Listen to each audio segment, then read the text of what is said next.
Jumbo, Sambonani to some of you guys. Hello to some. And how do you say bonjour to some of you guys in Portuguese? It's like como estás in Hausa Yaya Day. Thank you so much, guys, for joining me on Solomon's Temple. This time of the day, it's a bit wet and cold in Johannesburg. It's been really raining through the night, and my kids woke up this morning, but they were excited to go to school, and they have to put on your boots and all that kind of stuff. So it's been great. It's been great. Thank you so much for joining me on Solomon's Temple. This is Solomon's Temple, where we get to talk about everything concerning our faith, and to look at things from a different perspective, to look at things critically, not just the way that people want to see things, but to really dig deep and ask the hard questions, because out of the hard questions, that's where we're going to find truth. Because sometimes you have to ask yourself, who says your truth is the truth right now? There's only one truth, and his name is Jesus. And who says your interpretation of the truth is the truth? So I always sort of like ask myself those sort of questions. Is my truth really the truth? Have I drifted away from the truth? Am I still on course with in the truth, living in the truth? Am I getting new ways, new truths concerning things that I thought were different, things that I was taught, things that that was imposed on me by my family, by certain leaders and all that kind of stuff. And it's not wrong. Do not feel guilty when you do that, okay? So thank you so much. My name is Uncle Solomon, and this is Solomon's Temple. Thank you. If you want to check out other videos, please do so on my YouTube channel. You can subscribe to this YouTube channel, Solomon's Temple, and make sure you click on the notification button, just so anytime I post a video, I come live, you're going to have an idea.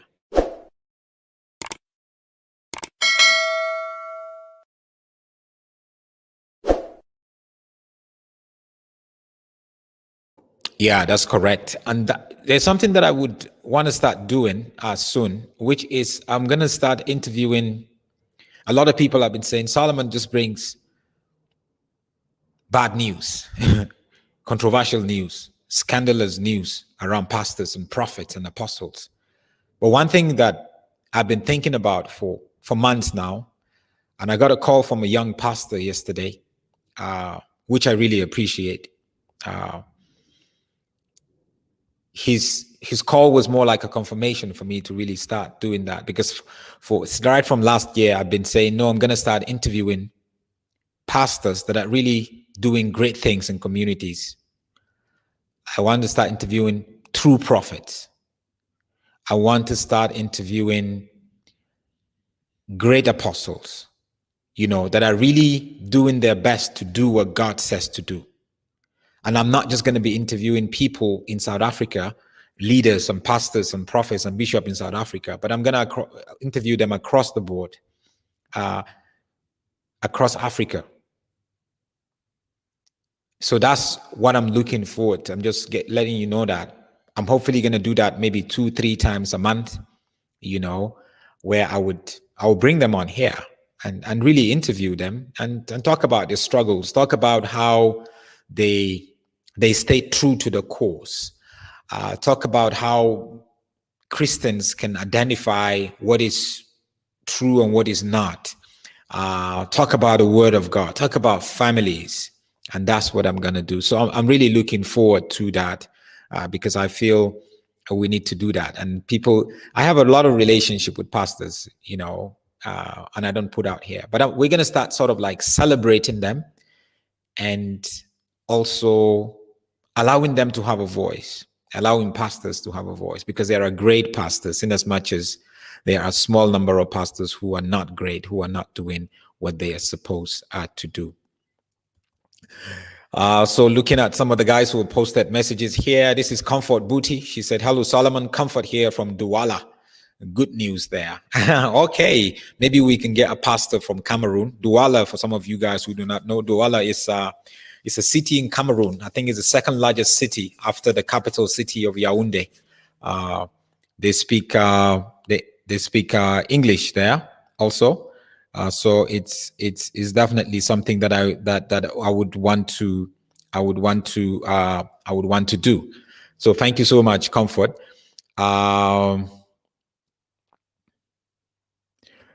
Someone is saying you always call them charlatans, but why today you have just said pastor? Is there something I missed? No, yes, there's something you missed. There are pastors and then there are charlatans. I cannot call every pastor a charlatan.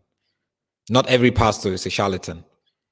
Pastors who are charlatans are a very small percentage, but there are other pastors that I believe are doing what they're doing. So Tumelo here is saying, who are those, Solomon? Just mention a few. I mentioned a few. Tumelo, since you are in South Africa, I mentioned a few. I would mention people like Pastor Musa Sono. There is Pastor Matu, what do you call him?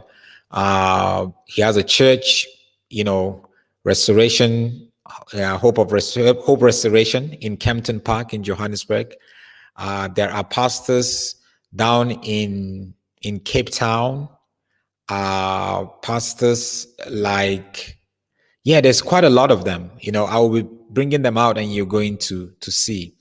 Thank you, Jen. Jen is here all the way from Houston in the USA. Thank you so much, Jen, for joining, being here. Alan Keys is also giving me a name, Pastor Ray McCauley. So go ahead and tell me, just right now, right? Let's do this challenge. Name a pastor in your country that you feel I should interview. I think that's what we're going to do, just so I do not interview just anyone. Now you're going to name the pastor, but it's not left for me to investigate, to make sure your pastor is not a charlatan, and to bring them here and interview them. Simple as that, isn't it? Just so I do not just do what I want to do, but we can all do it together. So yes, Tumelo, exactly. Matebula, SC Matebula. So I'm talking about people like that. So name a pastor in your city, in your country, wherever they are, that I could interview. Make sure you keep doing that. We're going to do that again tonight, and we keep doing that and going. Thank you, live season watching from Germany. Bongani is here. Bule Elwa, Timothy. Thank you so much, all you guys, for joining. Jen is saying I should interview John Chi. John Chi. He's a former TB Joshua guy, and I'm not a fan of TB Joshua. So I'm not sure John Chi has totally eradicated himself from that sort of spirit. He was here recently, not recently, I think about a year ago. He was here in Johannesburg. Faith is saying Reverend Francis Anosike. Okay, I know him. Pastor T.S. Muligwa. So when you put the name of a pastor that you want me to interview, please put the name of the church also. Maybe on the name of the church and the city. That way it's going to be easy for me to follow up. My team would investigate and see. And then if we see, is definitely people we want to interview. Tumelo is saying interview Pastor Art Bossoff. I would love to interview Pastor Art Bossoff. I know that myself and his church had some issues recently, but it's not an issue that for me, I do not hold grudges, and I don't take things personal. But because we have differences doesn't mean that we're not going to have a relationship. We shouldn't live that kind of life. It's definitely not the way that we should. So Pam here is saying Pastor Charles Charamba from Zimbabwe, Pastor Justice Lamini from Swaziland, Sipiwe, is saying that the real pastor in Nigeria is Abel Damina. That's what Live Season is saying. And indeed, I just got his number, and I'm going to interview him. I'm going to definitely reach out to him. Abel Damina is somebody that I'm definitely going to bring in here. Maybe he should be the first. What do you guys think? Maybe he should be the first that I'll bring in here, right? Yeah. Samuel is saying Pastor Sonny Badu, Rock Hill Church in Atlanta. Yes, I heard about Pastor Sonny Badu. I know how to reach him. Friends of mine are his friends, so it's going to be easy to reach him. Pastor Makuba. Well, I would love to interview Pastor Makuba, even though there are things that I disagree with her.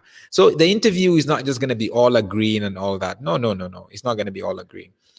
Babalo is saying Pastor Shimi Kotu. Yes, I think I'm going to bring in Pastor Shimi Kotu also.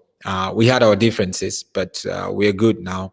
And if families have differences, it's you don't have to agree on everything and be doing everything, agree on everything together and all that kind of stuff. It doesn't work that way.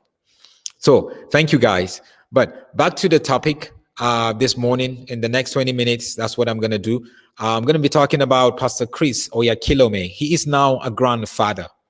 So, hey, congratulations to Pastor Chris Oyakhilome, the founder and senior pastor of Christ Embassy, the church that started in Nigeria, cut across different places, locations in Africa, in Europe, in North America, Canada, USA. We know they're in there. That's Pastor Chris Oyakhilome. Now, Pastor Chris Oyakhilome was married. He's currently not married. He's divorced, which is a sad thing. He was married for over 20 years to his wife. And they now divorced a few years ago. They've been living separately for a long time. So it was almost like there was actually no marriage there, because marriage is not because you have signed a paper or you wear a ring, but marriage is about that intimacy that you spend together, the time that you were in together, family time together. But they've been living apart. She's been living in the UK and he's been living in Lagos, in Nigeria for over 10 years. Most part of their marriage, they actually sort of like stayed apart. So definitely there was no marriage there. And I don't care. You can say they were doing ministry and all that kind of stuff. No, ministry comes second. Family is always, God is first, family is second, and then ministry comes third, actually, not even second. That's the way it should be. Your first ministry as a man, as a woman, your first ministry as a married man, married woman is your family. That's more important. It's your marriage. That's more important than you running around trying to deliver people and preaching here, preaching there when you're not spending time with your family. That's not appropriate. Don't live that. God will take care of that. You're not the only one that God has called.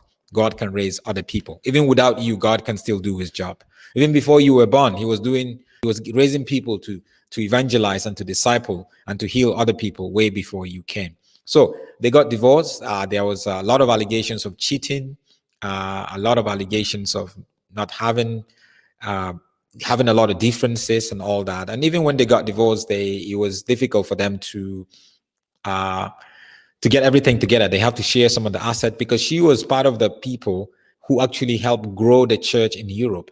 In Scotland, in Ireland, in England, in Italy, and all those kind of places. So it becomes like a business. She needed to get her own share of whatever, So they've been married and they had 2 kids, 2 daughters, that is. And the one daughter got married recently, and he was there and he gave the daughter away. This was the daughter on her wedding day. Her name is Sharon. She got married to a Ghanaian guy called Philip Frimpong. Sharon lives in the UK, and she's lived in the UK almost all her life, because remember, the dad was living in Nigeria, but the mom was in the UK. So they were there with the mom in the UK. So they spent time in the UK much more. And raised by the mother, the dad was always not around, obviously. So she got married to Philip Frimpong, who is a Ghanaian British guy, sort of. From his name, he's Ghanaian. So I think he's maybe first generation British, but his parents are Ghanaian.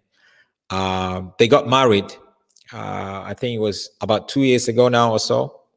And unfortunately, when they got married, on this day when they got married, her mother was not there. Her mother was not there, which is very unfortunate. Unfortunate, right? Because this is a girl that was raised by by her mother, Anita Oyakhilome. And like I said, Anita Oyakhilome got married to Pastor Chris in 1991, and they got divorced in 2016. So they were basically married for what, 25 years. They got married in 1991 and got divorced in 2016. And she was raising the kids. But on this day, which was a very special day in her life, unfortunately, the mother was nowhere to be found. So it shows you that there was problems. Even though they were divorced with the dad, but there were problems. And the mother didn't show up. Because for what I hear, majority of the church and members or support Pastor Chris more than they supported her. So maybe she's moved on in her life. And that's one of the reasons why I even want to talk about this, how divorces or unhealthy family state can affect other generations that are coming. Because now, this daughter, Sharon, has given birth to to a baby girl, which is going to be another addition to the family. But there's some sort of dysfunctionality. And trust me, every family sort of like have a level of this dysfunctional state. It all depends on how and what happened, right? So this is, since they got married over 2 years now or so, they live in happily. I've heard a lot of stuff about Sharon, actually. So let's not even go into that. Let's just sort of like partially celebrate, the fact that Pastor Chris has a granddaughter now, his first grandchild, and his daughter Sharon and her husband Philip has a baby. And also we look at the role of the family. So this is what the news was broken by the husband of Pastor Chris's daughter, that is Philip. This is what he actually put out. So he put out his own finger right in the hands of the little baby, and you could see the name of the baby there: Ariel, Rachel, Marasi, Frimpong, which is a Ghanaian name, obviously. So that's her full name: Ariel, Rachel, Marisi, Frimpong. So that is Pastor Chris's first grandchild. He's a first-time grandfather. And God blessed them with a baby girl. And you could see some of the congratulations and likes and all that. So congratulations to them. They've been married for quite a while now. And obviously, they are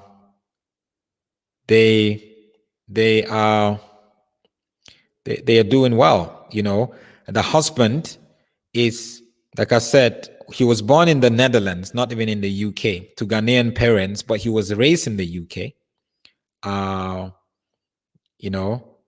He was based in the UK, and he runs like a business and a company that deals with a lot of what do you call it? A lot of African designs and all that kind of stuff, and they got married. So now they're blessed with they got married in 2018. Now they are blessed with a baby girl, their first child ever. First child ever. So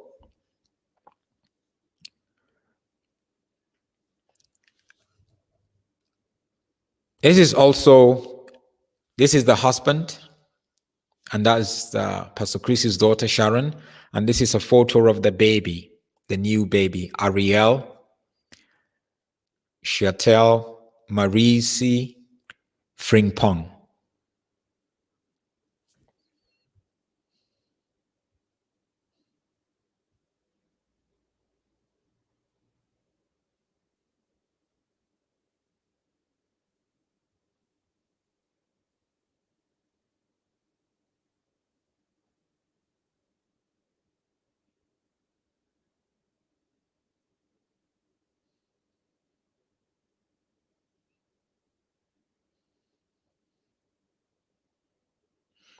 So again, we say congratulations to them, and you have kids like that, and it comes to another generation.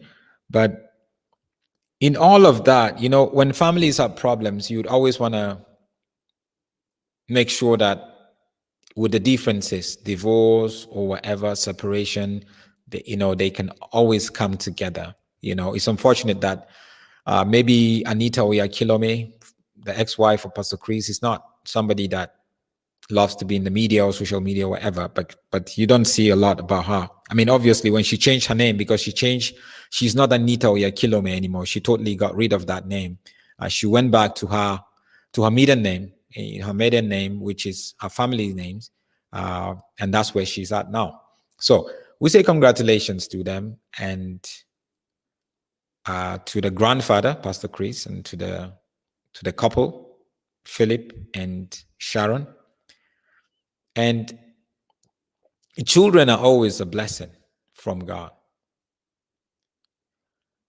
But the kind of home that a child comes into, you don't choose it. But people like you and I who are alive when kids come in, we ask ourselves, how do we raise kids to be who God say they should be? How do we make sure we give them our best when it comes to their walk with God, when it comes to other areas of their lives? Because that is important. How do we make sure we do that? Some people feel because you were born in a Christian home or your dad is a pastor, then things would be easier. No, it's not easier. It has to be intentional, because some of the most dysfunctional kids that I've seen, some of them come from homes of pastors. They are PKs. You know what I mean by PKs? Pastors' kids. But some of the things that they do behind the scene, obviously, you would not expect them to be like their father. They're not their father. They can take a totally different career path or different calling. That's fine. Right? But we have to be able to say, as parents, as grandparents, what are we going to do differently? Spirituality is not transferred through DNA. No. The calling to be a pastor is not transferred through DNA. No. It's a personal one-on-one thing that you have to hear from God, and God needs to call you. So I don't even want to go into so much, but I just want us to just say congratulations to this couple. Congratulations to Pastor Chris, first grandchild. There's a lot that I disagree with Pastor Chris on, theologically, biblically, and all that kind of stuff, but that's up to them, but this is not even the time to talk about that. This is not even the time to talk about that. And we can talk about that some other times. But yeah, let me check your comments as I close. Kevin is saying, Jesus Christ is God, hallelujah, and he loved me first. South Africa. Joseph is watching from Kenya. PJ Nyams is watching from Jos, my city, that is, in Nigeria. Jessica is saying, congratulations to Pastor Chris and his family. Indeed, congratulations. Congratulations to them. Congratulations. Sakani is saying, yes, I agree with you, Malume. That's uncle. My family is my first ministry, and I thank God I understand that. Yeah. Your family is your first ministry. Whatever you do, make sure that your family is your first ministry. That's where God wants to bless you. That's where God wants to know if you're responsible or not from your family. Are you doing your best to take care of your family? And when I say take care, I'm not talking about even providing financial. No, to be there for your family, to walk in love, to grow, to disciple, to support your wife, your children. They also do the same thing. It's important. Sarah is saying, Solomon, miss you so much. Yeah, we miss you too. Where have you been? Good to have you back here. So some people are saying, Solomon, you can interview as the Gumbi. You can interview Pat Robertson, the old man. Yeah. You can interview Duncan Williams, Archbishop Duncan Williams, Abel Damina. Yeah. Some of you guys who joined here lately, I said I would start interviewing pastors at least maybe once a week or so. Start interviewing pastors, or 2 or 3 times a month, interview pastors across Africa. So who do you want me to interview? Tell me who you want me to interview and the name of their church. You can post it here in the comment section. Manuel from Mozambique, thank you so much for watching. Gracias, obrigado. Zoe, Hussein Malume, we love you and thank you for what you do to us. Thank you, Zoe.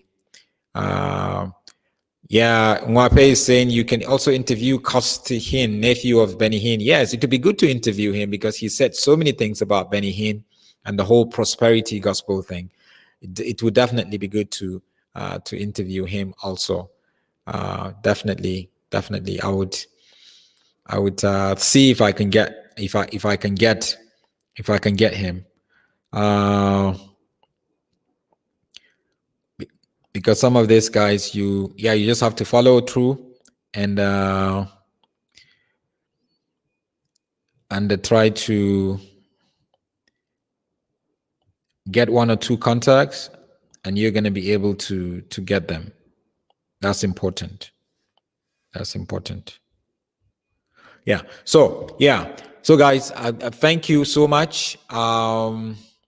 Thank you so much. Precious Tony is saying, why do you want to interview pastors? Why shouldn't I interview pastors? That should be the question. Why shouldn't I interview pastors? I've interviewed I interview everybody. I've interviewed sports people here, actors, whatever. Why shouldn't I interview pastors? Give me one reason why I shouldn't interview them. And when I say pastors, I'm not saying charlatans or fake pastors or false prophets. That's not what I'm talking about. Because a lot of you have been asking, are there true men of God? Who are true men of God? And that's what we want to show you. So I'm actually going to start trying to make sure I'll connect with, I'll try to connect. Let me see if I still have Abel Damina's number. No, I don't have his number here. Yeah, but I know where to get his number. I know how to get across to Pastor Abel Damina. It would be good. Maybe I'll have him as the first guest to talk about issues and to talk about also his life. Well, thank you guys so much for giving me this time. It's just going to be a short broadcast. I'll be back here tonight at 8 p.m. I'll be playing you the exclusive video of how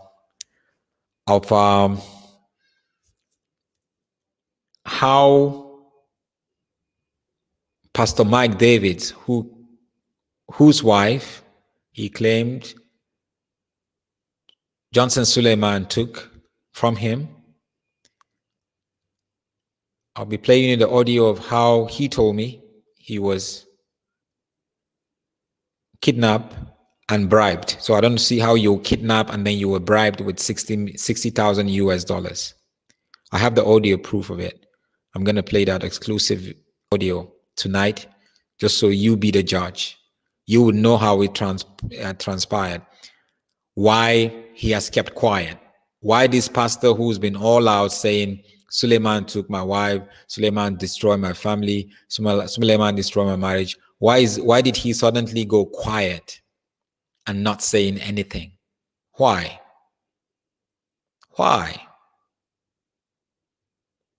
We'll talk about that tonight at 8 p.m. May the Lord bless you and keep you. May he cause his face to shine upon you. And may you continue to be the light in darkness. Talk to you later.